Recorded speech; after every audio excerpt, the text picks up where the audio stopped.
Steeler Nation, welcome back to Steeler Nation Australia. Today we are talking about second-year players, and in particular, the 2021 Steelers draft. Najee Harris, Pat Fryermuth, Kendrick Green, Dan Moore Jr., left tackle, Buddy Johnson, Zaya Loudermilk, Quincy Roche, Trey Norwood, and Presley Harbin. So I wanted to tackle this today, guys. We are in the off-season, and we are 92 days away. We are 92 days away from kickoff, as Debo Harrison shows you there.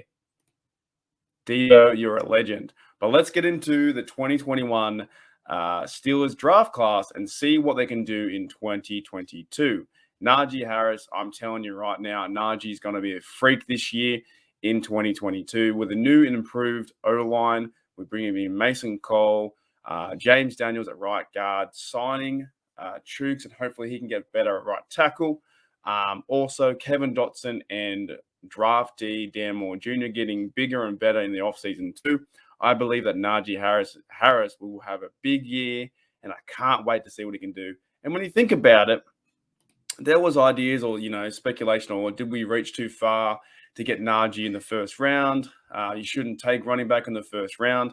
But I'm so happy we did. I really am so happy that the Steelers went out there and got Harris, because now having a new quarterback in play with Trubisky or Pickett, but it's leaning towards Trubisky, that means we can lean on the run game and get Najee involved. And he got bigger, better. He's such a humble person. I can't wait to see what he can do in 2022. So that to me is like, if I were to grade them, he's an A-grade pick. Najee Harris there, second-year player, should go off.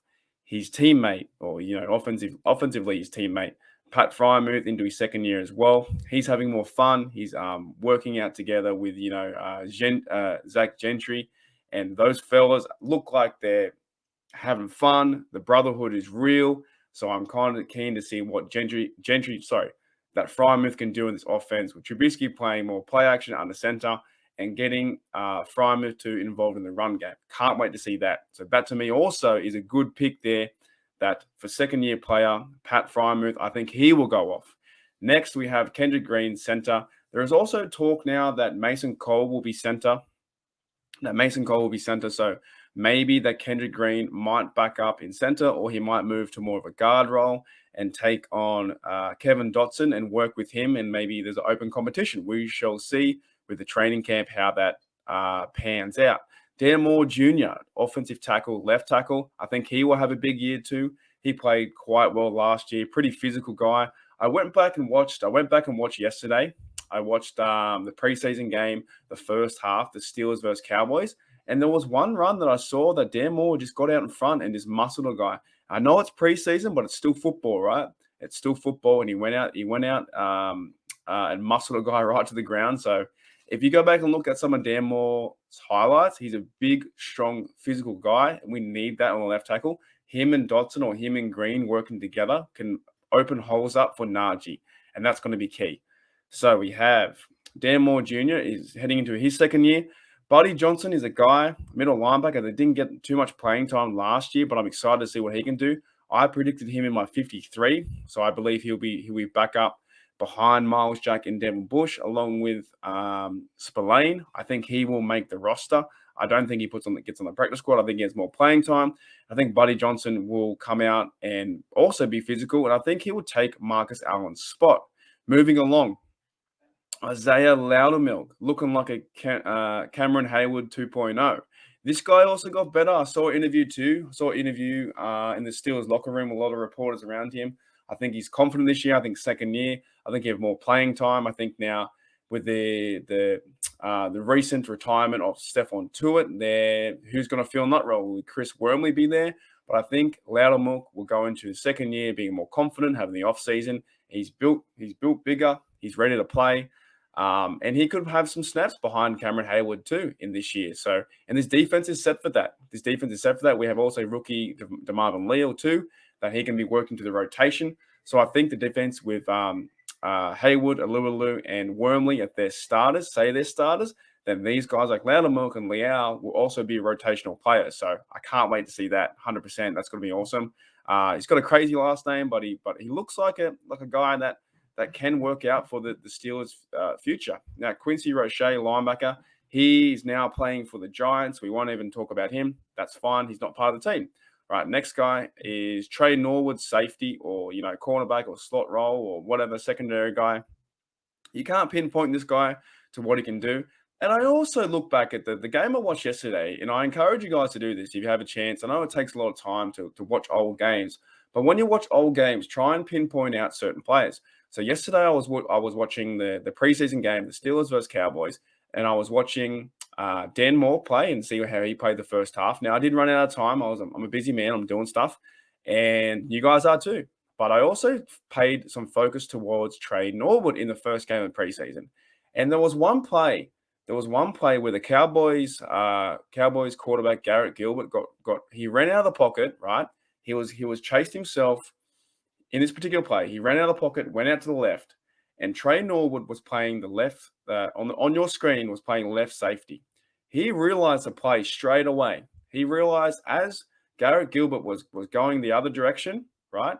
Running to his left and throwing on his right, where else do you throw? If you're running to your left as a quarterback, like going this way and running to the left as a quarterback, your vision, where you need to throw the football, you only have half the field, right? Only have half the field. So Trey Norwood recognized that play.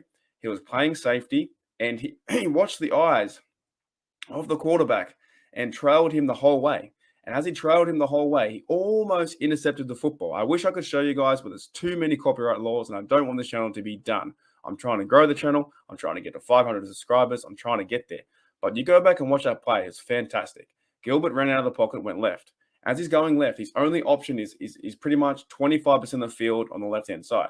As he's doing that from the Cowboys direction, Trey Norwood recognizes the play.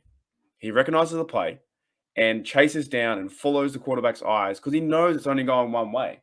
As he's going one way, he has a chance to then intercept the football because the cornerback's playing man-to-man, and he can't do it because he's already playing man-to-man. But whereas Trey Norwood's coming into the picture, and he almost gets the football in a preseason game, but it was quite a good play. Now, Trey Norwood also had a pretty good first game against the Bills. He came out swinging. He came out with 3 tackles. I think it was 3 tackles and 2 pass deflections. And you're like, who is this guy? Trey Norwood is very versatile. And I think Mike Tomlin has said to us before, he's kind of like a Swiss Army knife. You can play him anywhere, play him like the Mike Hilton role. So I'm excited to see what Trey Norwood can do. This almost could have been a Trey Norwood video, right? Lastly, Presley Harbin III, our punter. So when you think about all this, right? We have Presley Harbin who rounds it up to being our punter. Now we got rid of Jordan Berry. Jordan Berry had an okay, pretty good to okay season. But going into our second year, I didn't think that Presley Harbin played too bad last year. So, and it's hard to talk about punting because really what you want to do with punting is get, the football within the 10 yards or 20 yards and don't kick it out of bounds. And you want to get an average, 45 to 50 yards, hang time, 5 seconds if you're lucky, right? So shout out to Harbin. But overall, though, guys, so this draft class in 2021 will be heading into their second year. Najee Harris, for me, will tend to go off. And I reckon he has a chance to go out there and get the most yards and hopefully touchdowns. If this offense can play their steal away and what we all hope and dream they do. Frymouth, tight end. He's number 1 tight end. Green is fighting for the guard, maybe backup center. Dan Moore Jr. is starting left tackle. Buddy Johnson is trying to be that rotational guy sitting behind Miles Jack and Devin Bush, and that's okay. He can be depth.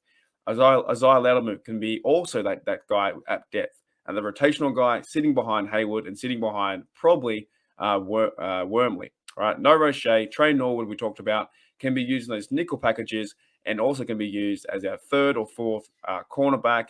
And I'm excited to see what he can do. Just because of his vision. The vision that he displayed in that Hall of Fame game last year was fantastic. And our starting punter. So, guys, we have a good group of players who are heading into the second year, and I can't wait to see them play.